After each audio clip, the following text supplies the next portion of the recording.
I did not believe in ghosts until a dead friend showed up at my house and I didn't know she had died. And ironically, a few months prior to that, I had encountered a full-blown apparition with another eyewitness, and that was still not enough for me to believe.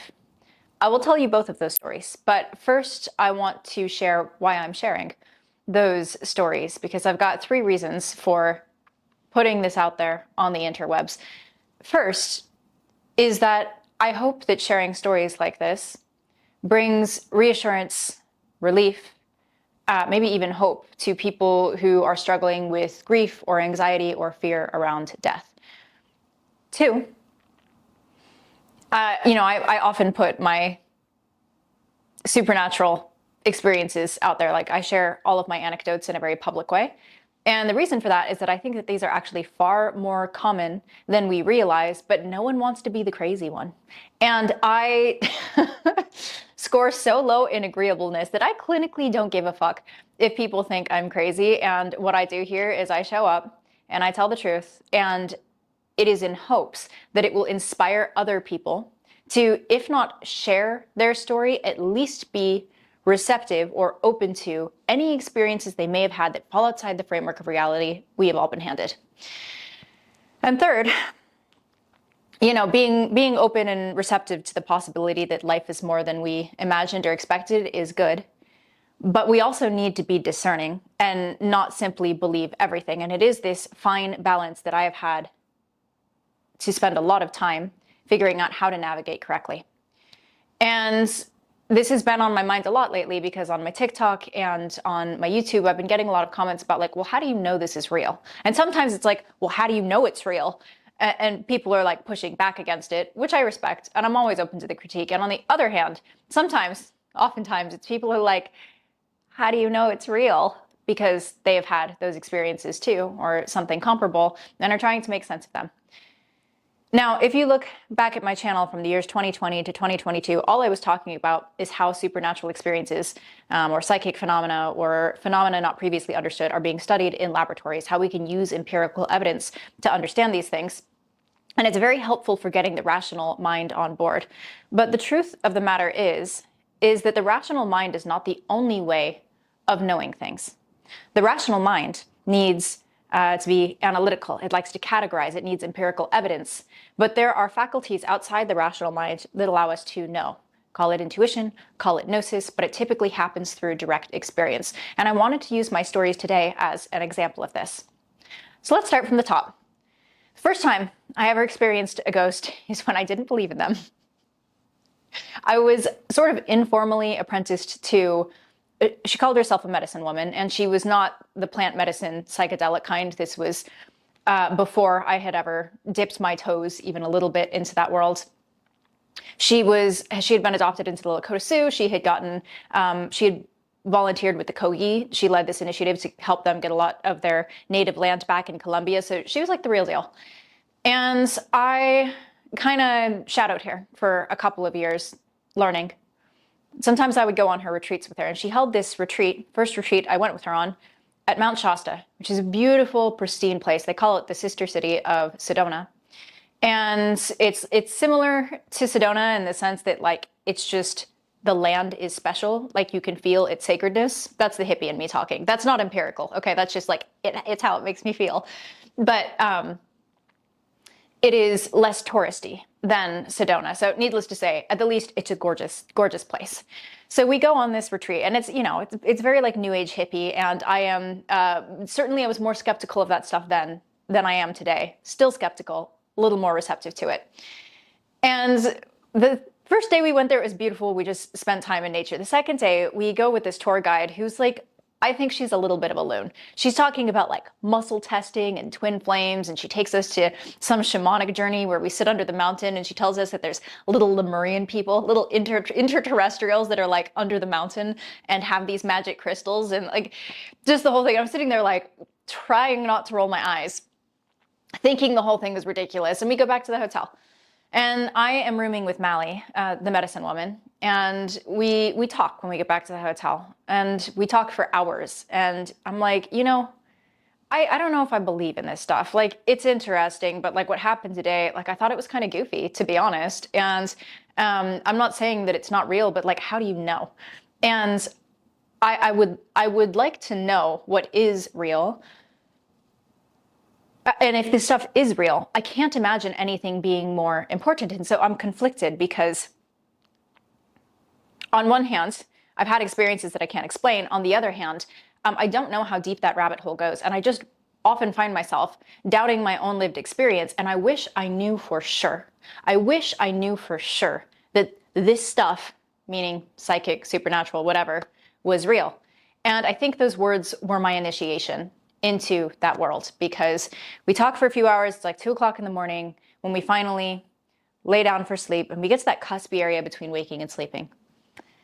The hotel door room blows open, and it's one of those like heavy ones. You know, they're all like, you know, hotel doors. They're heavy. They close by themselves, and you have to have the little key card to open it. So there was absolutely no way that someone could have just opened that. It was locked. And there's a woman standing there. She's dressed all in white. And she's just standing at the threshold of the door, staring. And I can't see very well because I don't have my glasses on. I am so blind, I need echolocation. But I can make out the figure of this woman standing there, all in white. And she turns around, she starts walking down the hall. I jump up out of bed, and I'm about to go chase this person down because I think someone has broken into our hotel room. I'm about to grab Mally's ceremonial spear and go fuck a bitch up, like straight up Viking mode. And I get to the threshold of the door, and Mally's like, wait, don't leave me, which I just thought was, the whole thing to me at that moment was like quite comical, especially like something about her intonation and the fact that she didn't, the whole thing was absurd. Someone had broken into our room, seemingly, and then the medicine woman was afraid, and she was like, I could tell she was afraid and I was afraid, but we were also both laughing at it. It was bizarre. So I turn around, now laughing, and the light on my side of the bed blows out and starts smoking. The whole room smells like burning light bulb. And Mally looks at me and she's like, you know what that means, right? I was like, no. And she's like, that's spirit activity, when lights get weird like that. And I was like, ain't no way. I called the front desk. I'm like, someone broke into our room. And they were like, well, do you have your key cards? I'm like, yeah, both of them right here on my nightstand. Did you issue any others? They're like, no, those are the only two. So we go to sleep a little fitfully, wake up the next morning, group goes to the front desk because we told the little group of hippie women that we're with about what happens, and get the idea to go to the front desk and ask, do you have any spirit activity? And whoever was on staff that morning was like, yeah, we do. Woman named Shirley. She sometimes will like open doors and play with lights. And we told the story about like a full-blown apparition. And she's like, I've never heard of that. Like it being like fully manifested, like to look like a person. No, we've had all the typical stuff you would expect of like poltergeists or hauntings or whatever. Granted, me not believing in this stuff at the time. And I was a little bit resistant to it still. Like I was like, okay, that was an interesting experience. I can't really explain it. The light bulb part was especially weird. Like I really can't explain that. But I'm just going to put it on my mental Rolodex and hold all things as a possibility. Could be just a wild series of coincidences. Maybe someone walked into the wrong room, the door was somehow unlocked, and then, the light bulb blew out at the same time. Maybe, or maybe there is something going on here that falls outside the framework of reality we've been handed. So that happened. And and the fact that it happened right after I had that conversation with Mally, where I was like, I wish I knew for sure.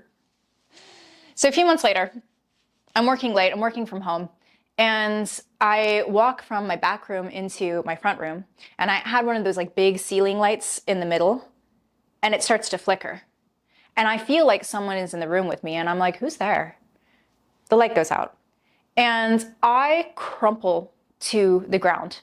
I'm hit by this wave of grief, and I just like lay on the floor sobbing. And I can't explain it. Even as it's happening, I'm like, what the hell am I doing? Like, this is so weird. What is going on? But I could not shake the fact that I was just overwhelmed with this deep, deep sadness. I was grieving, and I didn't know why. Passes after like 20 minutes, I get up, and I'm like, I hope I get an answer to that at some point, because maybe I'm just crazy, but that was really weird. 3 days later, I get a message from a mutual friend. What am I trying to say? I get a message from someone who was a friend of a friend. Yes. So we had this mutual friend.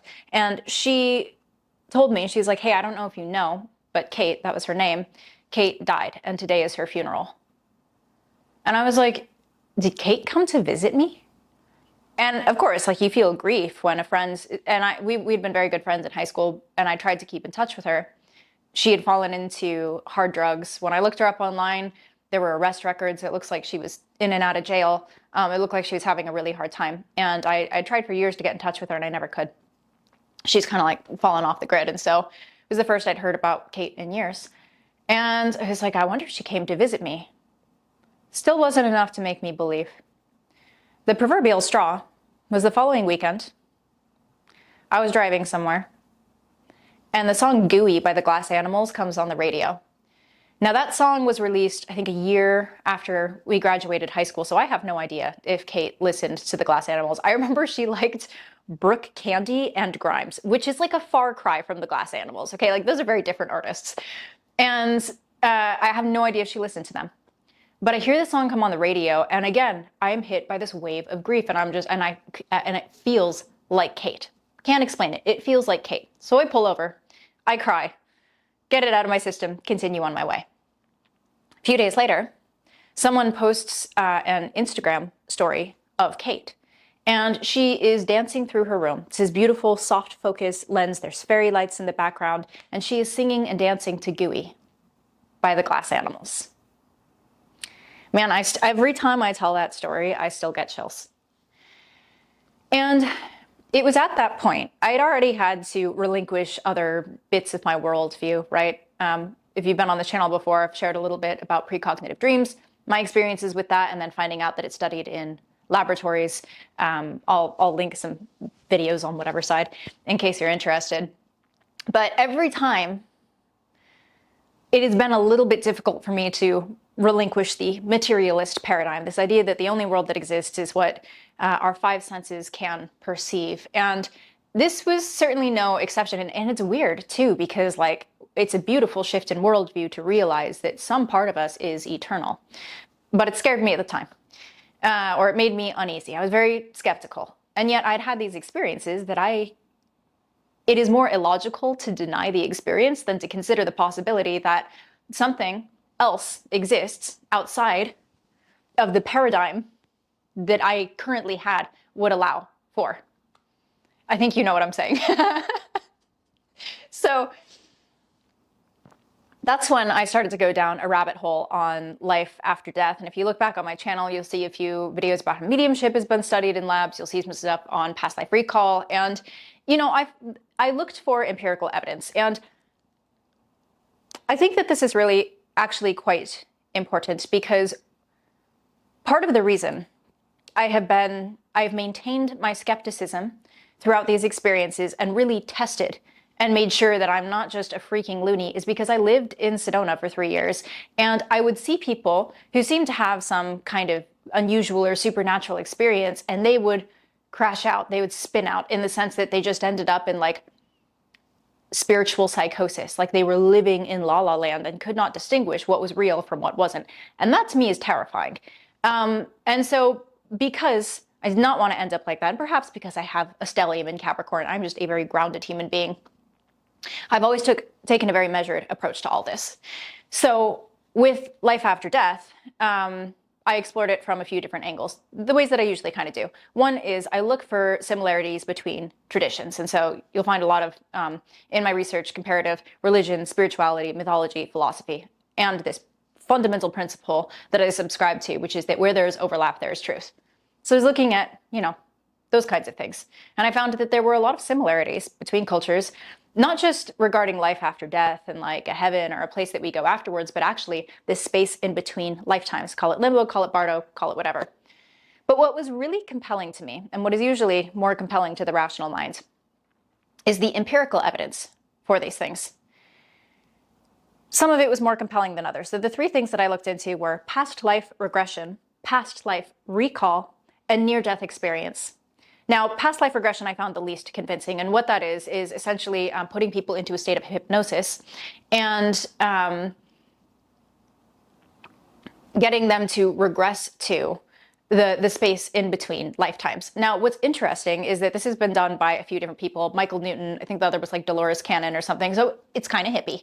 And no matter who they did these sessions with, didn't matter what they believed in their waking life or what their religion was, when they were in that altered state of consciousness and tapped deeply into their unconscious mind, they all shared very similar stories about what happens life after death, what happens before we reincarnate, and reincarnation was one of the key things across all of their stories. Now, I read this, and again, like, I'm open-minded, but I'm like, they could just be making it up, and not as convincing to me. What was more convincing to me was past life recall. And past life recall it's become a field of study out of, it was really kind of catalyzed by the University of Virginia, what do they call it?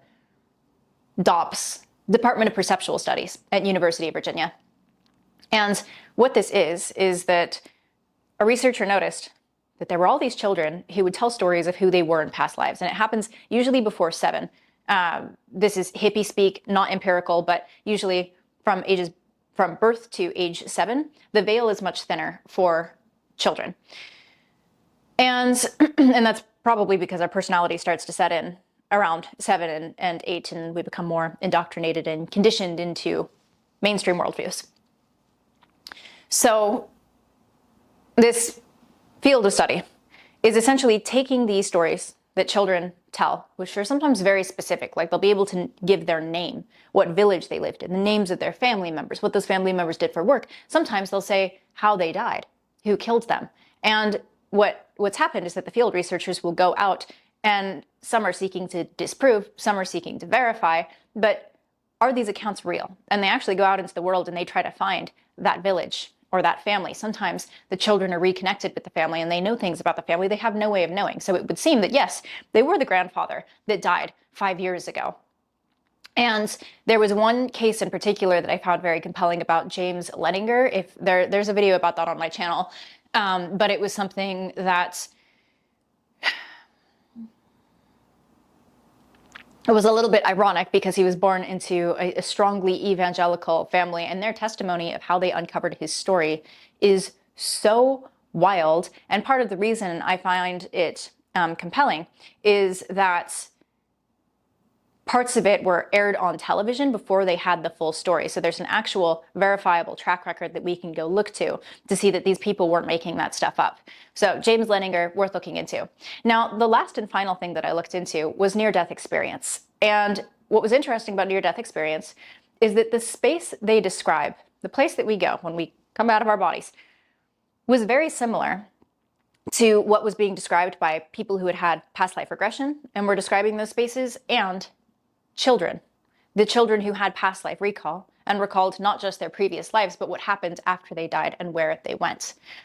And, you know, like I always say, it's like spokes on a wheel pointing inward to a central truth. If you can get a large enough swath of diverse people with diverse worldviews, and for some reason, they all have a similar experience, that to me indicates that there is some underlying truth. And with near-death experience, there are many similarities between what it is that people experience, regardless of their waking beliefs. And as someone who has had more and more supernatural experiences and been forced to relinquish more and more of my existing paradigm, or my previous paradigm, of the materialist paradigm, I just wanted to share this kind of framework for anyone who might be navigating anything supernatural, which is that don't totally dismiss the experience, because there are all kinds of things that fall outside the framework of reality we have been handed. There are all kinds of things that science can't yet explain, because science is often unwilling to study non-physical phenomena. What's interesting is that Tesla told us when science begins to study non-physical phenomena, we will learn more in 10 years than we have in the whole of the history of science. Now, I think we are at the precipice of that. I think that with the emergence of the telepathy tapes and the Leslie Kean thing on Netflix and all these different things that are beginning to plant seeds in the mainstream, what we're seeing is the first domino in a long line of dominoes that will lead to a collective crumbling of the materialist paradigm. And something new is going to be born. So my perspective is that we shouldn't dismiss these experiences, but we also shouldn't cling to them as being total truth. I think that it's good to maintain some level of skepticism. Otherwise, you could end up believing in anything, and it could be totally delusional, imaginary. What is the word I'm looking for? Imagined nonsense. And that is why I'm actually a fan of using science as much as, insofar as it's possible, using science to make sense of some of these experiences. Because our rational mind has been conditioned to believe that the only world that exists is the five senses. And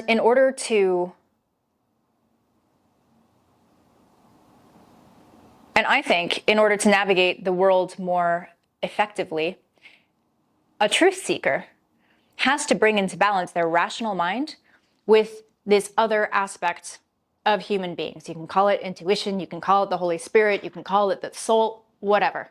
But that part of us that is not rational and still knows.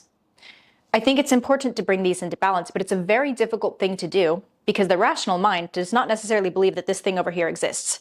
And so part of my work in figuring out how to navigate this has been to look for the empirical evidence that would get my rational mind to loosen its grip just a little bit. That does not mean losing touch with reality. That does not mean necessarily irrational. Just means giving this part of me that needs evidence, empirical evidence, that needs an analytical, logical explanation, giving it enough that it is receptive to this other mode of learning, exploring, and understanding. That's what I got today. This format of video is much different than what I usually do. It was completely unscripted, no bullet notes. It was just really like off the cuff, shooting from the hip, because I didn't have time this week to research and construct things the way that I usually do. I might be making more videos in this format going forward because I do want to commit to a cadence of once a week. One, keeping that commitment to myself. Two, keeping that commitment to anyone who might be interested in watching. So on that note, if you have any topics you'd like me to cover, I do keep a running list of anything that people request, whether it is magical or mundane or anything in between. So thank you so much for joining me today, and until next time, stay happy, healthy, and blessed.